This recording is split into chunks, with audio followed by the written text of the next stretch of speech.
Assalamualaikum warahmatullahi wabarakatuh. Perkenalkan, di sini saya Nur Fitri Eka Dewi dari kelas PSIK 7B, kelompok B1, NIM 17 10 20 10 81.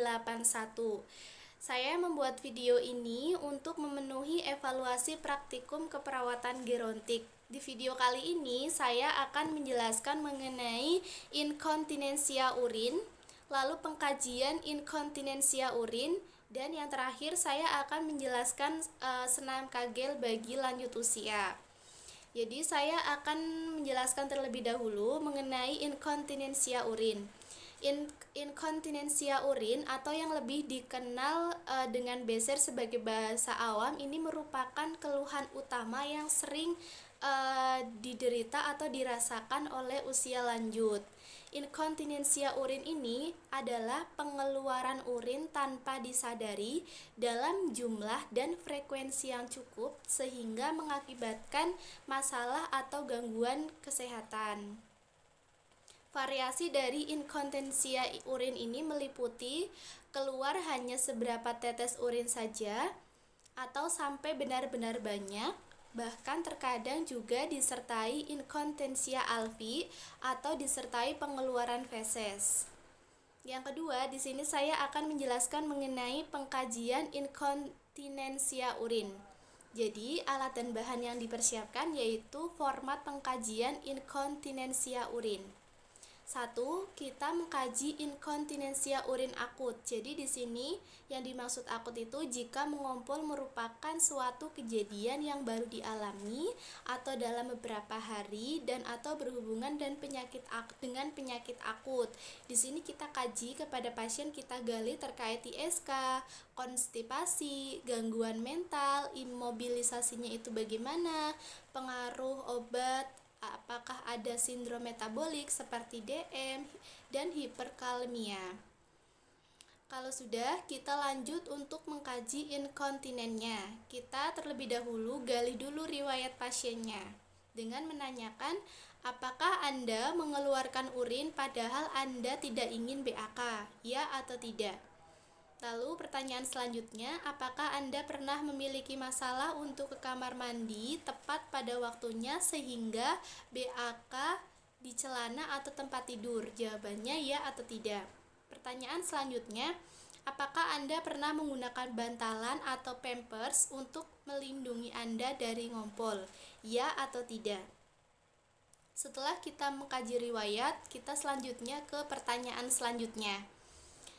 Sudah berapa lama Anda memiliki masalah mengompol?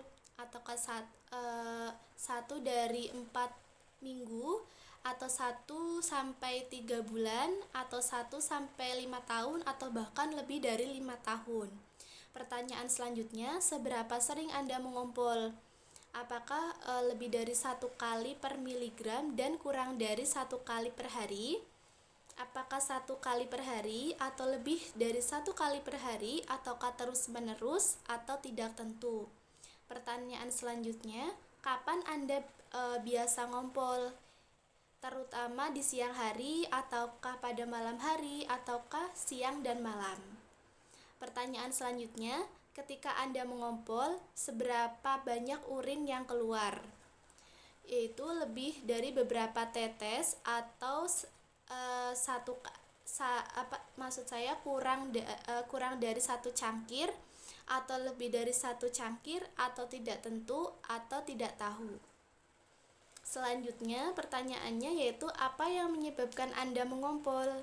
Apakah pada waktu batuk, apakah waktu tertawa, atau malahan waktu olahraga, atau tidak dapat mencapai kamar mandi tepat pada waktunya?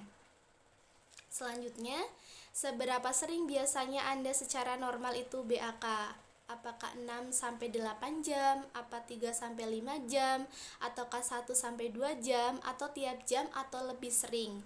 Frekuensi tidak tentu atau tidak tahu.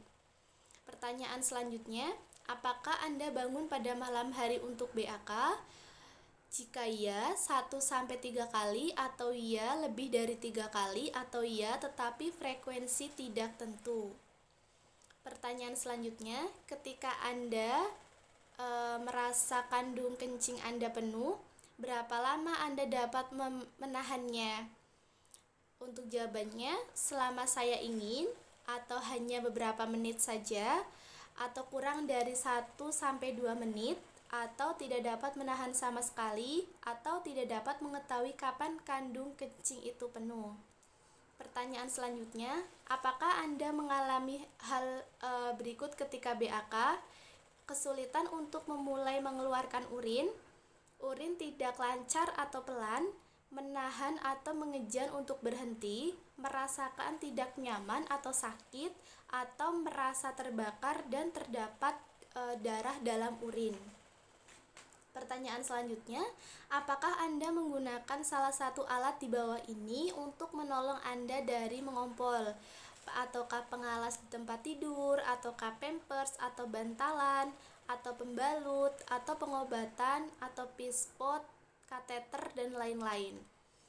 Jika sudah, kita tanyakan selanjutnya, apakah Anda merasa memerlukan evaluasi atau pengobatan lebih lanjut mengenai masalah mengompol Anda? Ya atau tidak? Selanjutnya, apakah Anda pernah tidak dapat mengeluarkan tinja? Ya atau tidak? Selanjutnya, riwayat medis yang berkaitan, apakah pasien pernah menderita stroke atau demensia atau Parkinson atau gangguan saraf lain atau DM ataukah gagal ginjal dan lain-lain. Kita juga harus mengkaji obat-obatan yang sedang digunakan, bisa diuretik atau pasien sedang dalam pengobatan hipertensi atau obat saraf.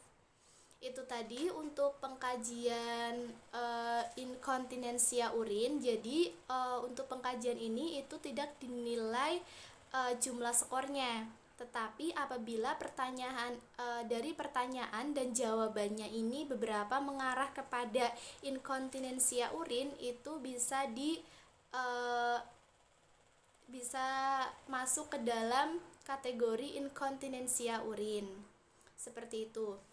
Jadi untuk faktor penyebab inkontinensia sendiri itu yang pertama ada melahirkan normal, melahirkan secara sesar, histerektomi abdomen, bisa juga histerektomi vaginal, reseksi prostat transuretral, ISK, tumor kandung kemih, dan struktur uretra. Jadi di sini berdasarkan anamnesis didapatkan jenis inkontinensia. Jadi ada beberapa jenis inkontinensia urin. Yang pertama yaitu tadi ada inkontinensia urin akut. Yang kedua ada inkontinensia urin persisten tipe. Jadi ada beberapa tipe di sini, yaitu ada tipe stres, ada urgensi, ada overflow, ada fungsional dan campuran. Baik, selanjutnya di sini saya akan menjelaskan mengenai senam Kegel bagi lansia. Senam Kegel adalah suatu latihan otot dasar panggul. Jadi latihan Kegel ini adalah latihan untuk memperkuat otot-otot panggul yang ditemukan oleh Dr. Kegel.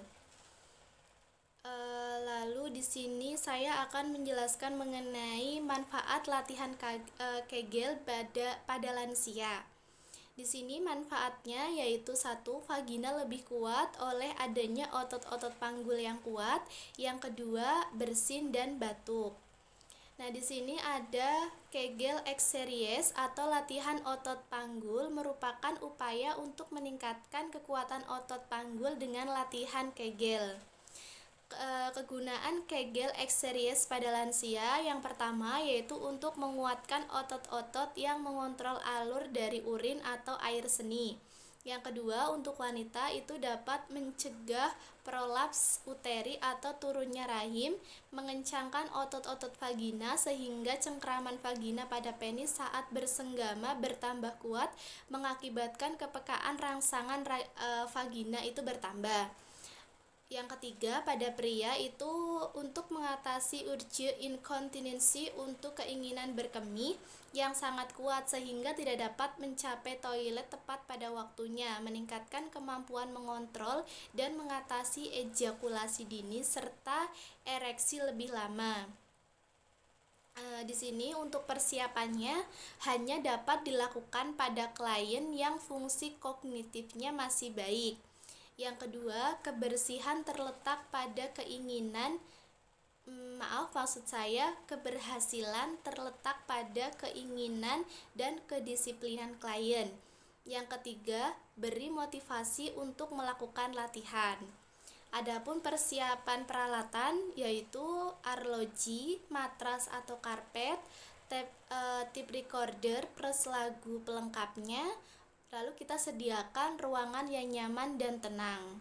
Untuk persiapan pasien dan lingkungan, di sini yang pertama, pasien diberikan penjelasan terlebih dahulu dan dianjurkan untuk buang air kecil terlebih dahulu.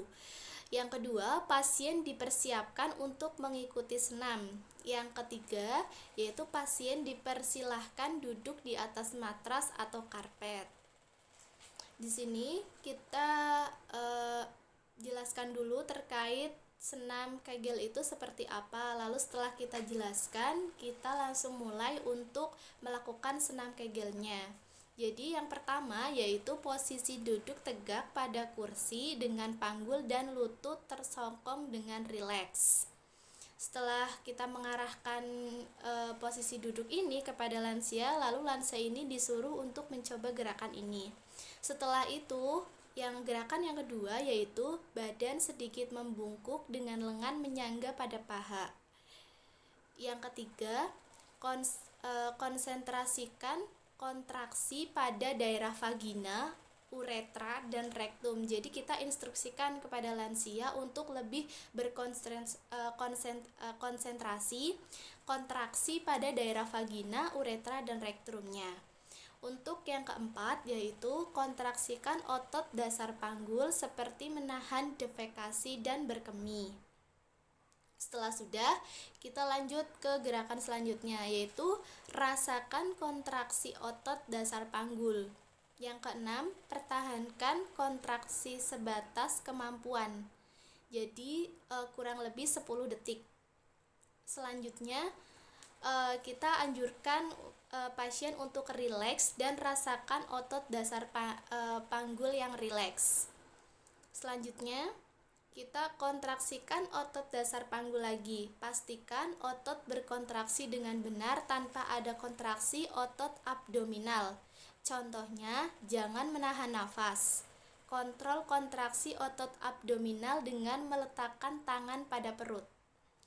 Yang kesembilan yaitu rileks. Coba rasakan perbedaan saat berkontraksi dan rileks. Jadi kita anjurkan kepada pasien untuk merasakan perbedaan saat berkontraksi dan rileks. Itu bedanya seperti apa? Ataukah lebih nyaman atau sebaliknya? Lalu yang ke-10 itu sesekali kontraksi dipercepat, pastikan tidak ada kontraksi otot yang lain. Selanjutnya, yang ke-11, lakukan kontraksi yang cepat beberapa kali.